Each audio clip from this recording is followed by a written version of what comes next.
श्यामपुर गांव, जो घने जंगलों के बीच बसा था, एक शांत और सुंदर स्थान था। यहाँ के लोग सरल और मेहनती थे। इस गांव में एक पुरानी, बड़ी और वीरान हवेली थी, जिसे लोग रहस्यमयी हवेली के नाम से जानते थे। कहते थे कि उस हवेली में भूत प्रेतों का वास है, इसलिए कोई भी उस हवेली के पास जाने की हिम्मत नहीं करता था। एक दिन गांव में एक अजनबी आदमी आया। उसकी शक्ल सूरत अजीब थी और उसके चेहरे पर हमेशा एक रहस्यमयी मुस्कान रहती थी। उसने गांव के मुख्य चौक में खड़े होकर घोषणा की, मैं इस हवेली में रहने आया हूँ। अगर कोई मेरे बारे में जानना चाहता है तो मुझे हवेली में आकर मिल सकता है। गांव वालों को यह सुनकर बहुत आश्चर्य हुआ। कोई भी उस हवेली के पास नहीं जाता था और यह आदमी वहां रहने की बात कर रहा था। शिवानी, जो गांव की एक निडर और जिज्ञासु लड़की थी, ने तय किया कि वह इस रहस्य को सुलझाएगी। शिवानी ने अपनी सहेली प्रिया को साथ लिया और दोनों ने हवेली की ओर रुख किया। हवेली के पास पहुंचते ही उन्हें एक अजीब सी ठंडक महसूस हुई। दरवाजे पर दस्तक देने पर वह खुद ब खुद खुल गया। अंदर घुसते ही दोनों की नजरें चारों तरफ घूमने लगीं। हवेली का हर कोना धूल और जाले से भरा हुआ था। अचानक एक भारी आवाज आई, कौन है वहां? शिवानी और प्रिया ने देखा कि अजनबी आदमी उनके सामने खड़ा था। उसने उन्हें अंदर आने का इशारा किया। वह उन्हें हवेली के अंदर एक बड़े हॉल में ले गया, जहां दीवारों पर पुराने चित्र लगे थे। मैं जानता हूं कि आप लोग यहाँ क्यों आए हैं, अजनबी ने कहा। यह हवेली कई सालों से वीरान पड़ी है, लेकिन इसके पीछे एक बड़ा रहस्य छिपा हुआ है। अगर आप सच में इस रहस्य को जानना चाहती हैं, तो आपको साहस दिखाना होगा। शिवानी और प्रिया ने एक दूसरे की ओर देखा और हिम्मत जुटाकर कहा, हम तैयार हैं। अजनबी ने एक पुरानी किताब निकाली और कहा, इस हवेली का इतिहास बहुत पुराना है। यहाँ एक राजा और रानी रहते थे। रानी बहुत खूबसूरत थी और उसकी एक अद्भुत मोती की माला थी, जिसे वह कभी अपने गले से नहीं उतारती थी। लेकिन एक दिन रानी अचानक गायब हो गई और उसके साथ वह माला भी। राजा ने बहुत खोजबीन की, लेकिन रानी का कोई पता नहीं चला। कहते हैं कि रानी की आत्मा अब भी इस हवेली में भटक रही है और अपनी माला ढूंढ रही है। शिवानी और प्रिया ने उत्सुकता से पूछा, तो हम क्या कर सकते हैं? अजनबी ने कहा, आपको रानी की आत्मा से मिलना होगा और उसकी माला को ढूंढकर उसे वापस देना होगा।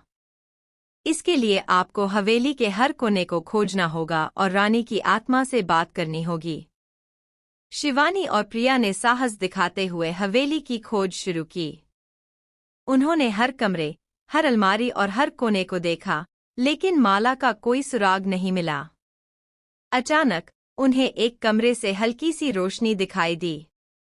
जब वे वहां पहुंचे, तो उन्होंने देखा कि एक सुंदर और उदास महिला खड़ी थी।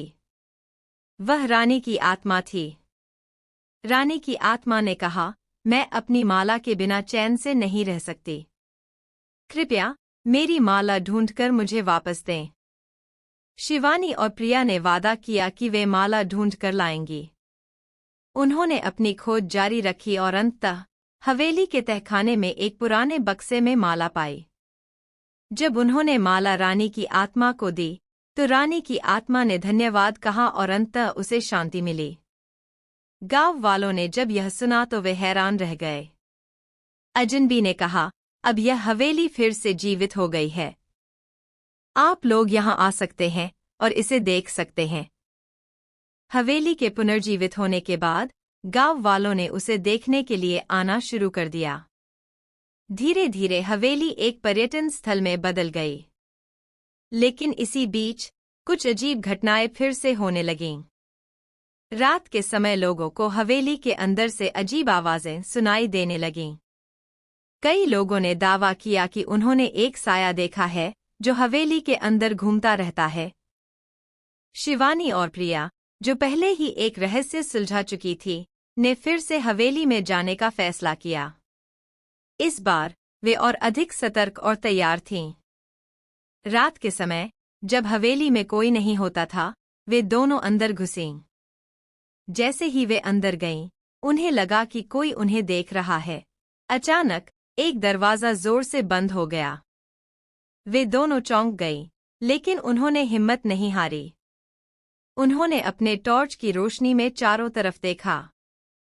उन्हें एक पुरानी तिजोरी दिखाई दी जो पहले कभी नहीं देखी थी। तिजोरी पर एक पुराना ताला लगा था। प्रिया ने कहा, हमें इस तिजोरी को खोलना होगा। शायद इसमें हमें कुछ और सुराग मिल सके। शिवानी ने अपनी चाबी की गुच्छी से ताला खोलने की कोशिश की, लेकिन वह नहीं खुला। तभी उन्हें एक पुरानी चाबी मिली जो एक चित्र के पीछे छिपी थी। उन्होंने उस चाबी से तिजोरी खोली और उसमें एक पुराना नक्शा मिला।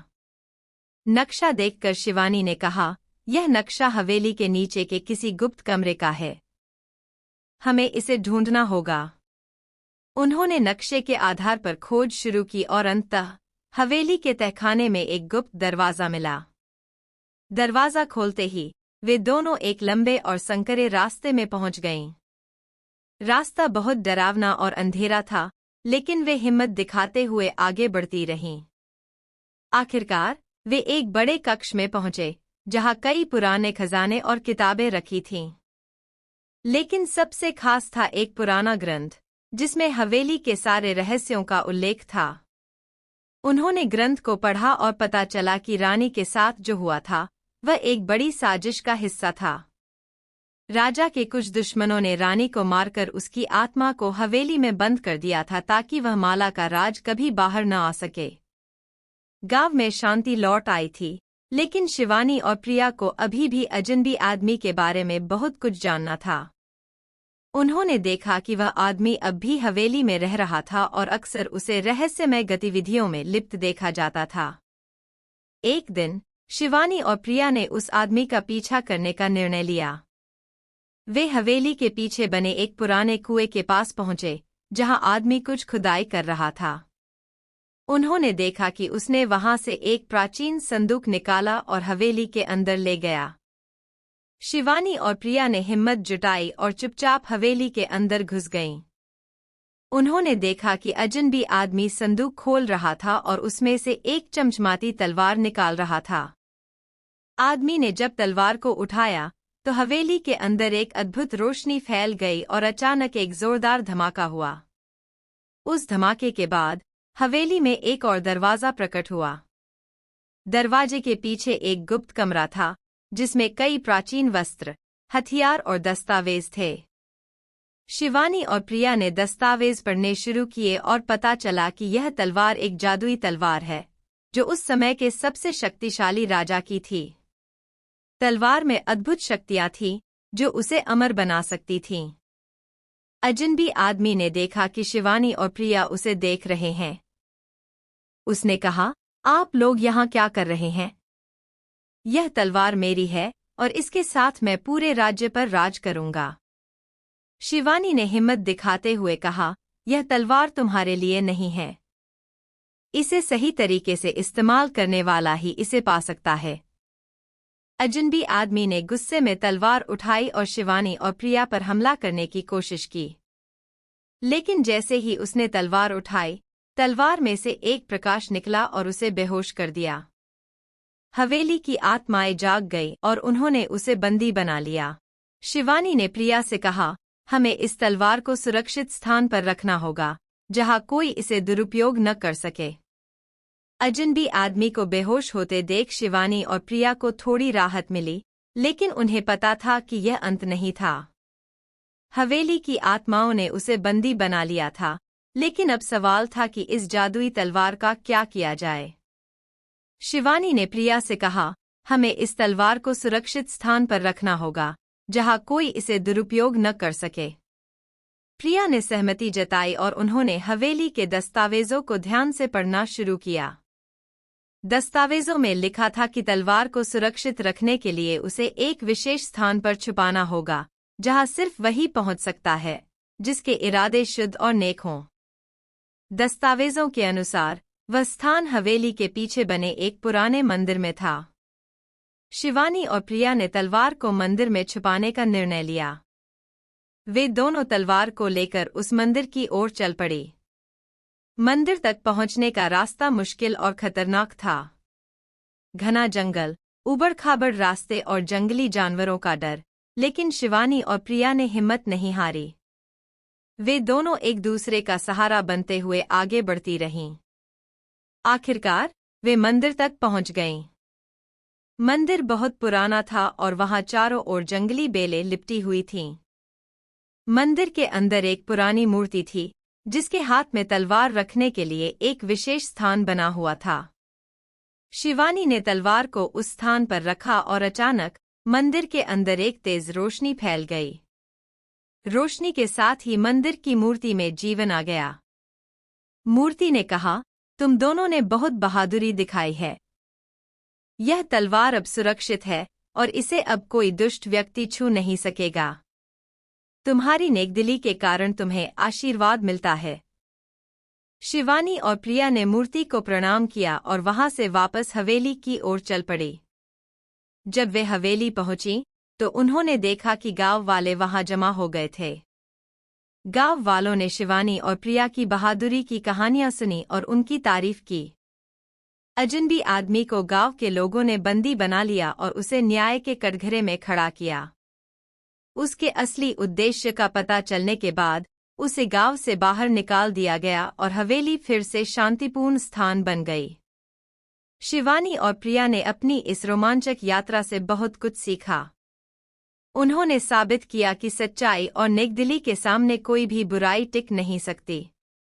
उनकी बहादुरी और साहस ने गांव को एक नई दिशा दी और रहस्यमय हवेली की कहानी हमेशा के लिए एक यादगार कथा बन गई। गांव में अब शांति थी और रहस्यमय हवेली भी अब एक सामान्य जगह बन चुकी थी। लेकिन शिवानी और प्रिया जानते थे कि उनकी जिंदगी में रोमांच और चुनौतियां हमेशा बनी रहेंगी और वे हर बार इनका सामना करने के लिए तैयार रहेंगी। दोस्तों, अगर आपको यह कहानी पसंद आई हो तो कृपया लाइक, शेयर और सब्सक्राइब जरूर करें। और हाँ, कमेंट में बताना न भूलें कि आपको यह कहानी कैसी लगी। फिर मिलेंगे एक नई कहानी के साथ। धन्यवाद।